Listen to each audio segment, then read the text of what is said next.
O presidente da Câmara, Arthur Lira, acompanhado de líderes partidários, entregou formalmente ao presidente do Senado, Rodrigo Pacheco, a proposta aprovada da reforma tributária, que agora passa a tramitar no Senado. É fruto de muito diálogo com a sociedade civil, com a classe produtora.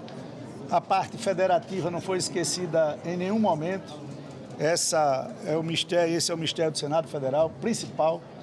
Todos os governadores de estado foram consultados, conversados, puderam dar suas sugestões.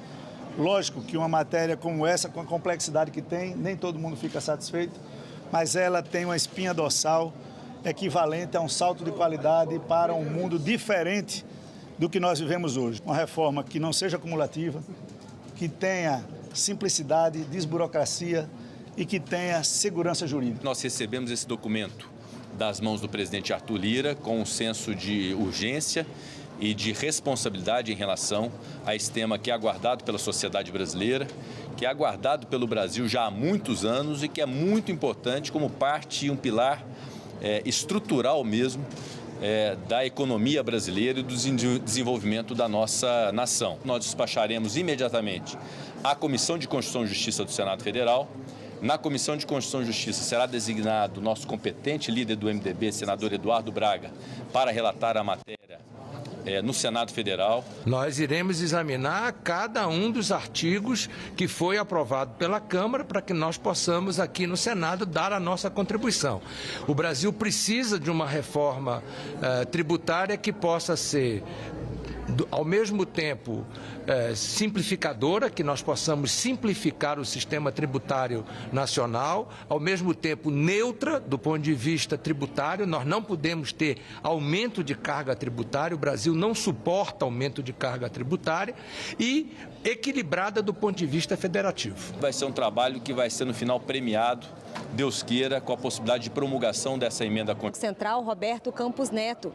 Ficou definida também a realização de uma sessão temática em plenário para ouvir todos os governadores dos estados. A partir da semana que vem virá a ser o nosso assunto prioritário. Serão convidados todos os governadores para que eles apresentem os pontos de discórdia da reforma tributária, porque são pontos que nós precisamos respeitar. Nós pedimos que houvesse o máximo possível de discussão a respeito do tema, uma vez que a forma como o projeto foi votado na Câmara para nós causou um certo desconforto.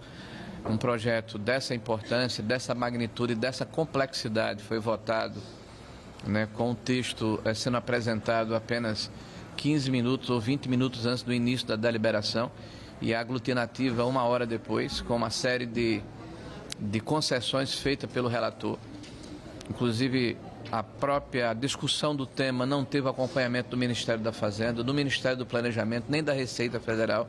Então, nós não conhecemos ainda os impactos que existem nesse projeto em função das concessões. Então, o presidente se comprometeu a permitir que houvesse o maior número possível aqui de audiências públicas e de discussão. Olha, a taxa Selic está em 13,75.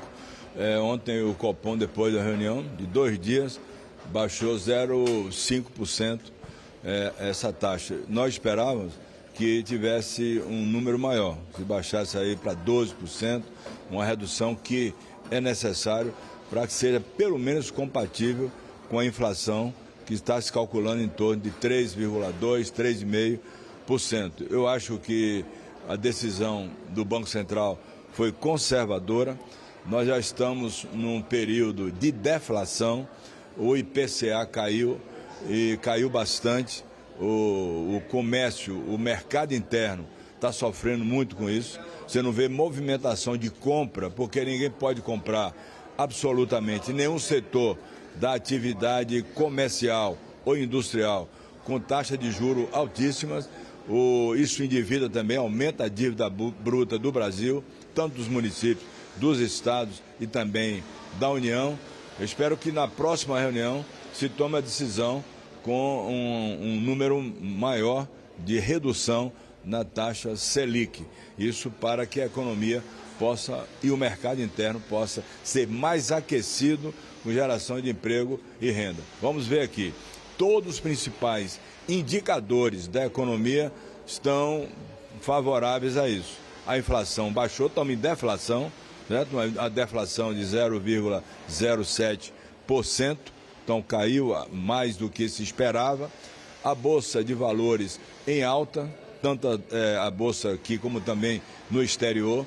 A atividade econômica internacional melhorando com reaquecimento nos mercados do euro e também da China e outras atividades. Nós estamos também com a taxa de desemprego caindo um pouco, o dólar caiu, então todos os indicadores da economia estão favoráveis para que se baixe os juros no Brasil, até porque o país toma dinheiro emprestado nos investidores para pagar suas contas. Quanto mais tiver a taxa Selic alta, mais o Brasil paga juros para financiar as suas atividades. Só para lhe dar um exemplo aqui, por cada pontinho, olhe bem, cada pontinho da taxa Selic, o Brasil paga por ano 65 bilhões de reais de juros, por cada pontinho da taxa Selic. Então, o presidente do Banco Central, o Campos Neto, ele já devia ter baixado esses juros há muito tempo. Ele tem uma posição conservadora, até porque ele vem do outro governo e tomou praticamente uma birra com nós todos que defendemos a queda do juro no Brasil, inclusive o próprio presidente Lula, que já falou isso em várias oportunidades, como outros economistas, e o próprio mercado percebe essa situação. É claro que é muito bom para o Brasil. Juros mais baixos incentivam as pessoas a investirem, a tomarem empréstimo, movimenta a economia, cria emprego. Todo mundo queria que os juros abaixassem. E o que eu acho estranho é que agora ficam dizendo que o juro abaixou porque o presidente Lula brigou com o presidente do Banco Central. Isso é uma tolice. Desde o começo do ano, nós já dizíamos que em agosto, provavelmente a inflação já estaria sob controle e que os juros começariam a baixar. E foi o que aconteceu. Graças à política do Banco Central é que nós estamos abaixando o juro e estamos sem inflação. Diferente dos Estados Unidos, por exemplo, que agora está aumentando o juro, porque nós saímos na frente, o Banco Central nosso agiu muito bem. Então essa foi uma bela de uma herança bendita que esse governo recebeu. Uma inflação dominada e sob controle e agora o juro caindo. A economia deve vir, se o governo não gastar mais do que deve, se o governo conseguir manter o déficit fiscal baixo, a economia deve voltar para um ciclo de crescimento. Como empresário e economista, o senhor acredita que a construção civil, por exemplo, vai ser retomada? Quais outros setores vão ter um reflexo imediato dessa medida? Ora, em economia, nada é imediato, assim, no outro dia, né? Você veja que esse juro alto para fazer a inflação cair demorou, ficamos aí mais de um ano, né? E esse juro caiu só 0,5%. Não vai ter grande reflexo essa queda de 0,5%. Nas compras, nas lojas, no cartão de crédito, o reflexo o povo não vai sentir ainda. Vai sentir mais para frente. O Banco Central já disse que na próxima reunião vai abaixar mais 0,5%. E depois mais 0,5%. E assim ele vai gradativamente abaixando. Então esse efeito vem até o final do ano. Eu acredito que todos nós vamos sentir essa diferença. Mais uns 6 meses. Agora, o importante é que sinaliza para empresários, para investimento, porque investimento também você não faz do dia para a noite. Por exemplo, você vai fazer um prédio, você tem que comprar o terreno, você tem que fazer o projeto, você tem que comprar material e tal. Da hora que você decide fazer o prédio, até a hora que você começa a construir esse prédio, demora 6 meses, às vezes até um ano. Tá?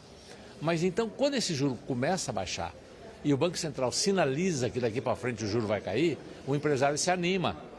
O empresário se anima e já começa a fazer projeto, já começa a comprar terreno, a economia já começa a se movimentar. Isso é que é importante.